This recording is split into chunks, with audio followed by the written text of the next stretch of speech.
ഇന്നത്തെ നമ്മുടെ മെയിൻ പണി എന്താണെന്ന് വെച്ചാൽ നമ്മുടെ മുറ്റത്തിൻ്റെ സൈഡിലുള്ള മതിലുമിലൊക്കെ ഫുള്ള് പൂപ്പൽ പിടിച്ചിട്ടുണ്ട്. അതെല്ലാം ഒന്ന് വൃത്തിയാക്കി എടുക്കും. നമ്മുടെ മുറ്റത്തിൻ്റെ ഈ ഒരു ഭാഗം മുതൽ ഫുള്ള് പൂപ്പലാണ് കേട്ടോ. പിന്നെ കുറേ ചെടികളൊക്കെ നശിച്ചും പോയിട്ടുണ്ട്. അപ്പോൾ ഞാൻ ആദ്യം തന്നെ ഈ ഒരു ഭാഗത്തു നിന്ന് തുടങ്ങാമെന്ന് വിചാരിച്ചു. അപ്പോൾ ആദ്യം തന്നെ അതിൻ്റെ മുകളിലെ ചെടികളൊക്കെ ഞാൻ താഴെ എടുത്ത് വെക്കുകയാണ്.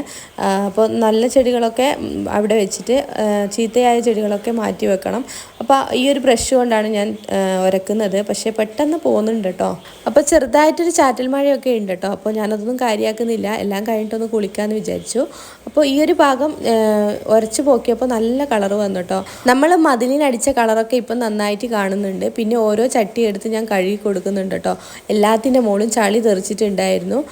അങ്ങനെ പിന്നെ ഓരോന്നിൻ്റെ അകത്തും വെള്ളം കെട്ടി നിന്നിട്ടുണ്ടായിരുന്നു. അതൊക്കെ മാറ്റി കൊടുത്തു.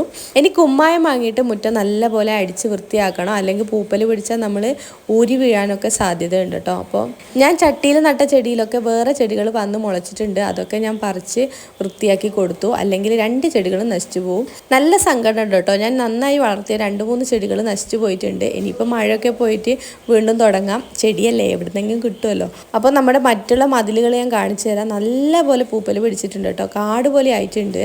എന്തായാലും നഞ്ഞതല്ലേ, ഇനി മുറ്റടിച്ചിട്ട് കാര്യമെന്ന് വിചാരിച്ചു. അപ്പോൾ കുറച്ച് ഇലകളൊക്കെ വീണിട്ടുണ്ടായിരുന്നു. അതൊന്നും നീങ്ങുന്നുണ്ടായിരുന്നില്ല. പിന്നെ അയ്യൊരു ചൂല് കൊണ്ട് ഞാൻ എങ്ങനെയൊക്കെ നീക്കി ഓരോ ഭാഗത്ത് ഇതുപോലെ കൂട്ടിയിട്ടിട്ട് അവസാനം വാരിക്കളിയാണ്. അല്ലാണ്ട് നീങ്ങില്ല.